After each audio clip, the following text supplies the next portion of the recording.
कहानी की शुरुआत होती है फिलीपींस से, जहां पूरे शहर में जॉम्बी वायरस फैला हुआ है। ज्यादातर इंसान इसके चपेट में आ गए हैं और जो इससे इन्फेक्टेड हो गए हैं वो बाकी के बचे दूसरे इंसानों को काट रहे हैं। इसके बाद हमने फ्रांसिस और उसकी फैमिली को देखा, जो खुशकिस्मती से इस वायरस से बचे हुए थे। फ्रांसिस की फैमिली में उसकी वाइफ और 2 बेटे थे, जिन्हें लेकर वो अपने गाँव वाले घर जा रहा था, क्योंकि इन्हें लग रहा था कि ये जॉम्बी वायरस शायद अभी शहरों में ही फैला होगा, गाँव इससे बचे होंगे। इस गाँव में फ्रांसिस के मॉम डैड भी रहा करते थे। खैर, अब गाँव में आने के बाद फ्रांसिस घर के अंदर गया और ये देखकर एकदम से उसके होश उड़ गए कि उसके फादर ने खुद की ही गन से अपनी जान ले ली है, क्योंकि वो भी इन्फेक्टेड हो गए थे। इसीलिए जॉम्बी बनने से अच्छा उन्होंने खुद की जान लेना ही बेहतर समझा। फ्रांसिस को इन सब की उम्मीद नहीं थी, तो वो इससे काफी दुखी हो गया। अब इसके बाद जब वो बेचारा अपने डैड की गन लेकर बाहर आया, लेकिन ये देखकर उसके होश उड़ जाते हैं कि उसकी माँ भी खून से लथपथ खड़ी थी और उसका शरीर बहुत जख्मी था, क्योंकि वो भी जॉम्बी बन गई थी। और अब वो रेंगते हुए फ्रांसिस की ओर बढ़ने लगी ताकि वो फ्रांसिस को भी जॉम्बी बना दे। फ्रांसिस को ये देखकर बुरा लगा, लेकिन मजबूरी में बेचारा अपने दिल पर पत्थर रखकर अपनी माँ को भी शूट कर देता है। जिसके बाद वो अपने मॉम एंड डैड की लाश को यहाँ पर खेतों में गाड़ देता है ताकि उनकी आत्मा को सुकून मिल सके। इसके बाद वो अपनी फैमिली को समझाता है कि देखो, अब हम सबको यहीं पर रहना होगा और यहाँ पर सभी रिसोर्सेस हैं, खेत हैं, तो हमें अच्छा खाना भी मिल जाएगा और हम यहाँ पर सेफ भी रहेंगे और पानी भरपूर है, तो कोई दिक्कत नहीं होगी। और अब इसके बाद उसकी फैमिली भी मान जाती है। यहाँ पर हम देखते हैं कि फ्रांसिस और उसकी वाइफ आपस में नाराज लग रहे थे, जैसे कि उनके बीच में कोई तगड़ा झगड़ा हुआ था, तो इसीलिए वो बात नहीं कर रहे थे।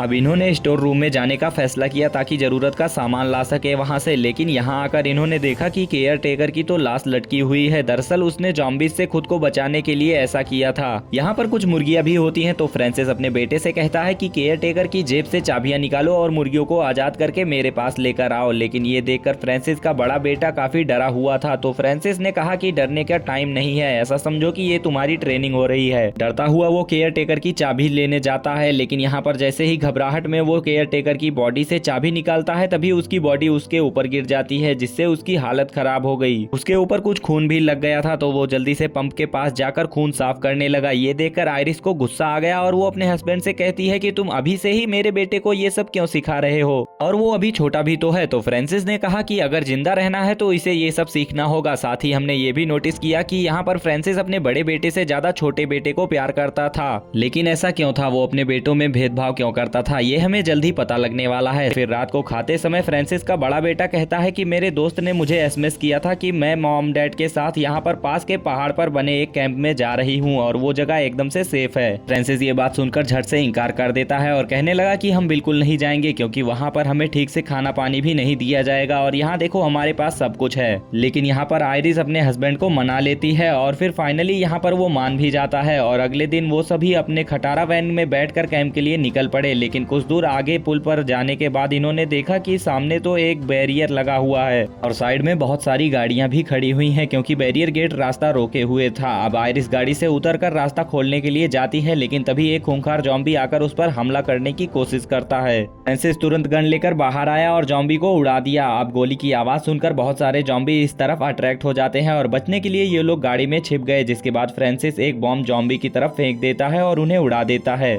लेकिन यहाँ बड़ी मुसीबत ये हो गई कि इनकी वैन खराब हो गई थी, तो इसीलिए ये लोग आगे का सफर पैदल ही तय करने लगे। इसके बाद यहाँ पर बाहर जाने के लिए कोई दूसरा रास्ता भी नहीं था, इसीलिए वो वापस गांव में आने लगे और फाइनली वो घर पहुंच जाते हैं। अगली सुबह फ्रांसिस आकर अपनी उस कबाड़ वैन को फिर से ठीक कर लेता है, लेकिन इस बारे में वो अपनी फैमिली को नहीं बताता, क्योंकि उसने मन बना लिया था कि वो यहीं पर रहेंगे और इसीलिए वो अपना घर ठीक कर लेता है, लाइट्स वगैरह भी लगा लेता है और अपनी फैमिली के साथ डांस करने लगता है ताकि वो लोग भी मजा कर सकें। इसके बाद फ्रांसिस के दोनों बेटे पुरानी तस्वीर देखने लगे, जिसमें उनके चाचा की भी तस्वीर थी। फ्रांसिस का छोटा बेटा अपने बड़े भाई से कहता है कि भाई आपने एक चीज नोटिस की, आप चाचा जैसे दिखते हो। और ये सुनकर वो समझ जाता है कि इसीलिए मेरा बाप मुझसे इतना नाराज रहता है, क्योंकि वो जान गया था कि वो उसका बेटा नहीं बल्कि उसके भाई का बेटा है, क्योंकि फ्रांसिस के भाई के साथ उसकी वाइफ का अफेयर था और वो सच में उन्हीं का ही बेटा था। फ्रांसिस जब बाहर जाता है तो उसे एक डॉग काट लेता है, जिसके बाद आयरिस उसकी पट्टी तो कर देती है, लेकिन वो कहती है कि हमें डॉक्टर के पास जाना चाहिए, कहीं ऐसा ना हो कि तुम्हें रेबीज का वायरस हो जाए। लेकिन फ्रांसिस कहता है कि नहीं, वो पालतू था इसीलिए उसमें रेबीज का वायरस नहीं होता। अब फ्रांसिस एक दिन काम कर रहा होता है तो उसका बड़ा बेटा आकर उससे कहता है कि डैड, मैं भी अपनी फैमिली के लिए कुछ करना चाहता हूँ। जिस पर यहाँ पर फ्रांसिस उसे एक गन देकर सामने शूट करने को कहता है और उसे काफी डरा हुआ देखकर वो उसकी मदद करता है और उसे हिम्मत देता है। तभी वहाँ पर आयरिस और उसका छोटा बेटा आ गया। ये देखकर आयरिस ने कहा कि तुम क्या करवा रहे हो इससे, ये अभी काफी डरा हुआ है और इसके काबिल भी नहीं हुआ। इतने में ही वो अपनी माँ की बात सुनकर शूट कर देता है, मगर गोली यहाँ पर एकदम से निशाने पर लगती है। लेकिन यहाँ पर गोली की आवाज सुनकर जॉम्बीज भी आने लगे थे, इसीलिए वो अपनी जान बचाने के लिए घर के अंदर भाग जाते हैं। जॉम्बीज भी उनका पीछा करते हुए घर तक आ गए थे, लेकिन इससे पहले कि वो घर में घुसते यहाँ पर एक बड़ी गाड़ी आती है जिसमें कि कोई हॉर्न बजाकर जॉम्बीज का ध्यान अपनी ओर करता है। जैसे ही जॉम्बीज का ध्यान गाड़ी की तरफ जाता है वो आदमी गाड़ी लेकर वहाँ से चला जाता है, जिससे कि इन लोगों की भी जान बच जाती है। मगर फ्रांसिस ने उस गाड़ी को पहचान लिया था जो कि दरअसल में उसका भाई ही था, इसीलिए फ्रांसिस अगले दिन अपने भाई से मिलने गया। वो काफी गुस्से में था क्योंकि उसका और आयरिस का चक्कर था और फ्रांसिस का बेटा असल में उसके भाई का बेटा था। मगर जाने से पहले उसका भाई उसे एक नक्शा देकर जाता है और कहता है कि सुना है पहाड़ पर एक कैंप है और यहाँ पर जाने के लिए वही एक नक्शा है, अगर मन करे तो चले जाना,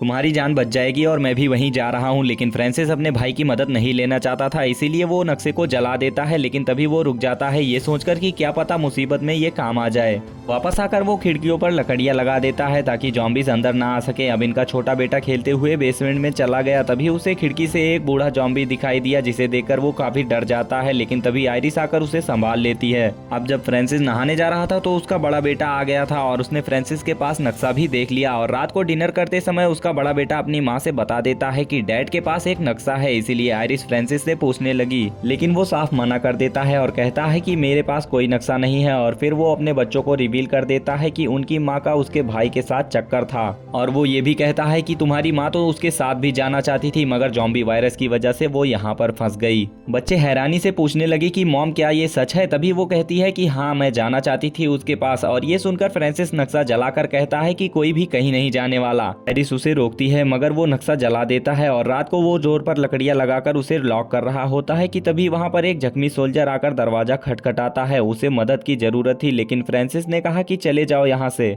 अब सोल्जर जॉम्बी का शिकार नहीं हुआ था, इसीलिए बड़ा बेटा जबरदस्ती दरवाजा खोलकर सिपाही को अंदर ले लिया। सोल्जर ने कहा कि मैं पहाड़ पर बने कैंप पर रहता हूं, लेकिन आज वहां पर जॉम्बीज का हमला हो गया जिसमें पूरा कैंप तबाह हो गया। तभी एक आदमी वहां गाड़ी लेकर पहुंचा जिसने मुझे जॉम्बी से बचाया और उसने मुझे इस घर का एड्रेस दिया, मगर पता नहीं अब वो जिंदा भी है या नहीं क्योंकि उसे जॉम्बीज ने चारों ओर से घेर लिया था। ये सुनकर आयरिस काफी दुखी होती है और सोल्जर को अपने घर में रहने की परमिशन दे देते हैं। फ्रांसिस ने कहा कि तुम बेसमेंट में रहोगे और तुम मेरी फैमिली से भी दूर रहोगे। अब रात में फ्रांसिस का बड़ा बेटा आकर अपनी माँ से कहता है कि मैं डैड को ढूंढने जाना चाहता हूँ, प्लीज मॉम मुझे बाहर जाने की परमिशन दे दीजिए। और अपने दिल पर पत्थर रखकर वो मान जाती है और वो वहाँ से भाग जाता है। अगली सुबह जब फ्रांसिस अपने बड़े बेटे को नहीं पाता तो वो हर कोने में उसे ढूंढने लगता है, लेकिन यहाँ पर दरवाजा खुला देखकर वो समझ जाता है कि वो यहाँ से भाग गया है। इसीलिए वो बहुत ज्यादा गुस्सा हो जाता है और उसने एक हथौड़ा उठाया और उस जख्मी सोल्जर की जान ले ली, जिसके बाद वो आयरिस को भी मारकर उसे बेहोश कर देता है। और जब उसकी आंख खुली तो वो खुद को बेसमेंट में पाती है जहां पर उसका छोटा बेटा भी था। जिस कुत्ते ने उसे काटा था उसने उसे भी मार डाला और उसका खाना बनाकर यहाँ पर आयरिस को खिलाने ले आया, लेकिन आयरिस ने उसे मना कर दिया। तभी यहाँ पर आयरिस ने एक प्लान बनाकर अपने बेटे को जोर से चीखने को कहा। जैसे ही उसके बेटे ने चीख मारी तभी आवाज सुनकर फ्रांसिस बेसमेंट में आ जाता है। उसके अंदर आते ही वो उस पर हमला कर देती है और अपने बेटे के साथ आराम से बाहर चली जाती है और उसे अंदर कैद कर देती है। जब आयरिस और उसका छोटा बेटा बेसमेंट से बाहर आते हैं तभी यहाँ पर जॉम्बी बनकर फ्रांसिस का भाई भी आ चुका था जो कि इन दोनों पर हमला करने लगा।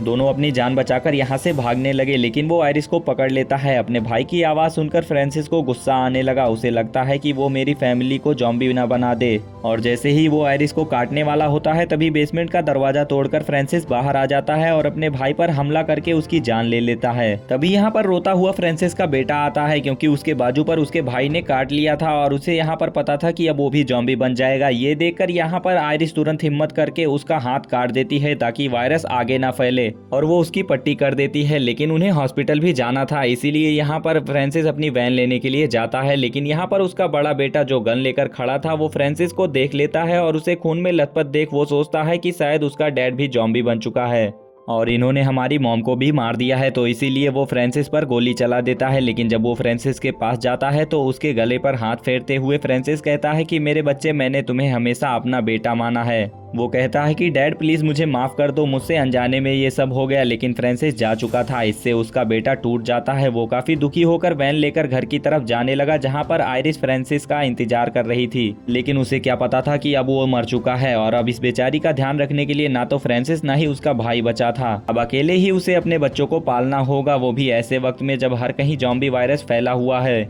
और इसी सैड एंडिंग के साथ ये मूवी यहीं पर खत्म हो जाती है। अगर आप सभी को पार्ट 2 देखना है तो जल्दी से वीडियो को लाइक करके चैनल को सब्सक्राइब करके कमेंट में लिख दें पार्ट 2। मिलते हैं ऐसी ही रोमांचक कहानियों के साथ अगली वीडियो में।